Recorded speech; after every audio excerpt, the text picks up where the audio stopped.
मेहनत का समाज को जब सुविधाएं मिलती है, जीवन का संघर्ष, रोजमर्रा की मुसीबतें कम होती है, तो उसकी ऊर्जा, उसकी शक्ति बहुत खिल उठती है, बड़े कमाल करके देती है। बीते 6 वर्षों में देश के मेहनत कश नागरिकों का जीवन बेहतर बनाने के लिए अनेक विविध कामों का सिलसिला चलाया गया है, अनेक अभियान चलाए गए हैं। आप देखिए, बैंक खाता हो, पक्के घर की बात हो, इतनी बड़ी मात्रा में शौचालय बनाने हो, हर घर में बिजली कनेक्शन पहुंचाना हो, माताओं बहनों को धुएं से मुक्त करने के लिए गैस का कनेक्शन देना हो, गरीब से गरीब को बीमा सुरक्षा देने का प्रयास हो, 5 लाख रुपए तक अच्छे से अच्छे अस्पताल में मुफ्त इलाज कराने के लिए आयुष्मान भारत योजना हो, राशन की दुकानों को टेक्नोलॉजी जोड़ने की बात हो, हर गरीब, हर व्यक्ति बिना किसी भेदभाव के पूरी पारदर्शिता के साथ उसको लाभ पहुंचाने में पिछले 6 साल ने बहुत अच्छी तरह प्रगति की है। कोरोना के संकट में भी इन व्यवस्थाओं में बहुत मदद मिली है।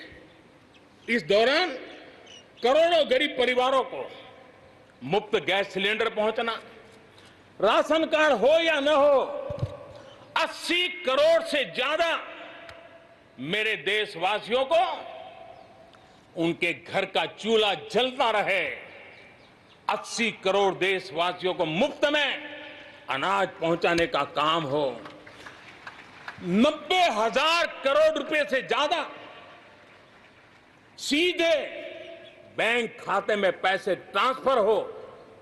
कुछ वर्ष पहले तो सोच भी नहीं सकते थे, कल्पना ही नहीं कर सकते थे कि दिल्ली 1 रुपये से 1 रुपया निकले और 100 के 100 पैसे गरीब के खाते में जमा हो जाएं, ये पहले कभी सोचा भी नहीं जा सकता है।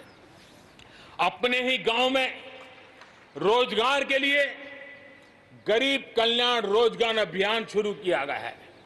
श्रमिक साथी खुद को रिस्किल करे, अपस्किल करे, इस पर विश्वास करते हुए, श्रम शक्ति पे भरोसा करते हुए, गांव के संसाधनों पर भरोसा करते हुए, हम वोकल फॉर लोकल को बल देते हुए, रीस्किल, अपस्किल के द्वारा हम हमारे देश की श्रम शक्ति को, हमारे गरीबों को एम्पावर करने की दिशा में हम काम कर रहे हैं।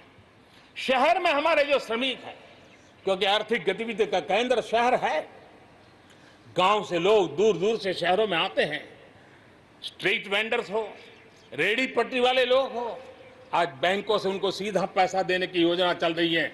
लाखों लोगों ने इतने कम समय में, कोरोना के कालखंड में इसका फायदा उठाया है। अब उनको कहीं से ज्यादा ब्याज से खानगी स्तर पर पैसे लेने की जरूरत नहीं पड़ेगी, बैंक से वो अधिकार से अपने पैसे ले पाएगा। उसी प्रकार से जब शहर में हमारे श्रमिक आते हैं, उनको रहने की अगर अच्छी सुविधा मिल जाए तो उनकी कार्य क्षमता में भी बहुत बढ़ोतरी होती है। और इसी बात को ध्यान में रखते हुए शहर के अंदर उनके लिए हमने आवास की व्यवस्था की एक बहुत बड़ी योजना बनाई है, ताकि शहर के अंदर जब श्रमिक आएगा वो अपने काम के लिए मुक्त मन से, पूरे विश्वास के साथ आगे बढ़ पड़ेंगे।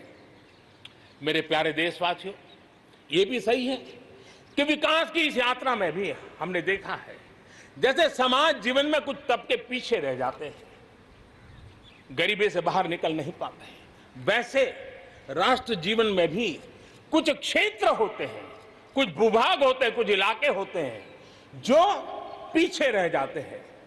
आत्मनिर्भर भारत बनाने के लिए हमारे लिए संतुलित विकास बहुत आवश्यक है। और हमने 110 से ज्यादा आकांक्षी जिले आइडेंटिफाई किए हैं। उन 110 जिले जो एवरेज से भी पीछे हैं, उनको राज्य की और राष्ट्र की एवरेज तक ले आना है। सभी पैरामीटर में लेता है। वहां के लोगों को बेहतर शिक्षा मिले, वहां के लोगों को बेहतर स्वास्थ्य सुविधाएं मिले, वहां के लोगों को रोजगार के स्थानीय अवसर पैदा हो, और उसके लिए लगातार हमने इन 110 जिले जो हमारी विकास यात्रा में कहीं पीछे छूट गए हैं, उनको आगे ले जाने के लिए प्रयास कर रहे हैं। मेरे प्यारे देशवासियों, आत्मनिर्भर भारत की अहम प्राथमिकता आत्मनिर्भर कृषि और आत्मनिर्भर किसान, और इसको हम कभी भी नजरअंदाज नहीं कर सकते हैं।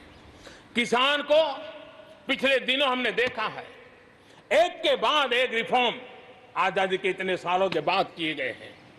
किसान को तमाम बंधनों से मुक्त करना हो, वो काम हमने कर दिया है।